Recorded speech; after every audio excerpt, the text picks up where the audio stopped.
Hi అండి, అందరికీ నమస్కారం. Welcome back to my channel. ఈ వీడియోలో ఏపీ ఉద్యోగ పెన్షనర్లకు శుభవార్త అండి. ముఖ్య ప్రకటన, 2 ఏళ్ల వరకు పెంపు, వేతనాలు బకాయిల చెల్లింపుల గురించిన తాజా సమాచారం ఈ వీడియోలో తెలుసుకుందాం. వీడియో ఎక్కడైనా స్కిప్ చేయకుండా ఎండ్ వరకు చూడండి, అప్పుడే పూర్తి ఇన్ఫర్మేషన్ అర్థమవుతుంది. అలాగే వీడియో నచ్చినట్లయితే ఒక లైక్ చేయండి.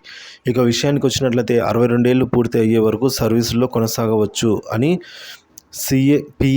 పిఏసిఎస్ ఉద్యోగుల విషయంలో హైకోర్టు స్పష్టం చేసిందండి. సో రాష్ట్రంలో ప్రాథమిక వ్యవసాయ సహకార సంఘాల పిఏసిఎస్లో పనిచేస్తున్న ఉద్యోగులు 62 ఏళ్ళు పూర్తయ్యే వరకు సర్వీస్లో కొనసాగవచ్చు అని హైకోర్టు స్పష్టం చేసింది. పిఏసిఎస్ ఉద్యోగుల్లో ఎవరైనా 60 ఏళ్ల తర్వాత పదవీ విరమణ చేసి ఇంకా 62 ఏళ్ళు పూర్తి కాకుండా అలాంటి వారిని పునర్నియమించాలి అని ఆదేశించింది. వేతన బకాయిలు చెల్లించాలని తేల్చి చెప్పింది.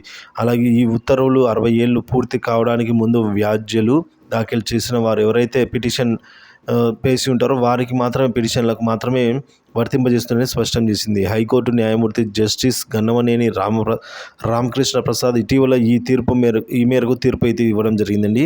ప్రభుత్వ ఉద్యోగుల పదవీ విరమణ వయసును 60 నుంచి 62 సంవత్సరాలకు పెంచుతూ ప్రభుత్వం నుంచి తీసుకున్న నిర్ణయాన్ని తమకు వర్తింపజేయాలని కోరుతూ రాష్ట్ర వ్యాప్తంగా పిఏసిఎస్లో పనిచేస్తున్న పలువురు ఉద్యోగులు హైకోర్టులో వ్యాజ్యాలు వేయగా కోర్టు ఈ మేరకైతే సంచలన తీర్పు ఇవ్వడం జరిగింది.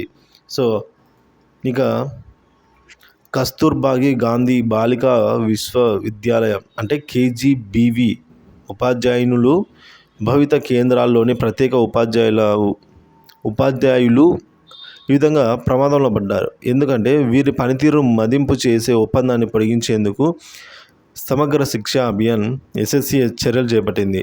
కేజీబీవీలు భవిత కేంద్రాల్లో ఎస్ఎస్సి ఆధ్వర్యంలో 5,000 మంది పైగా ఒప్పంద ఉపాధ్యాయులు పనిచేస్తున్నారు. గతంలో ఎప్పుడు ఒకరోజు విరామంతో సంవత్సర కాలానికి ఒప్పందం పొడిగించేవారు. ఈసారి జూన్ 9 వరకు మాత్రమే పొడిగించారు. ఈలోపు 2023-24 విద్యా సంవత్సరానికి ఉపాధ్యాయుల పనితీరు ఎస్ఎస్సి మదింపు చేయనుంది. కేజీబీవీల్లో ప్రిన్సిపాల్లు, సిఆర్టీలు, పీజీటీలకు తదితరులకు 20 మార్కులకు పనితీరును అంచనా వేస్తూ ఉన్నారు.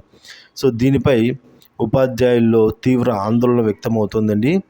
సో పనితీరు బాగోలేదంటూ ఉద్యోగాల నుంచి తొలగించేందుకే ఈ చర్యలు చేపడుతున్నట్టు వారు కూడా ఈ విధంగా ఆరోపణలు చేస్తూ ఉన్నారు.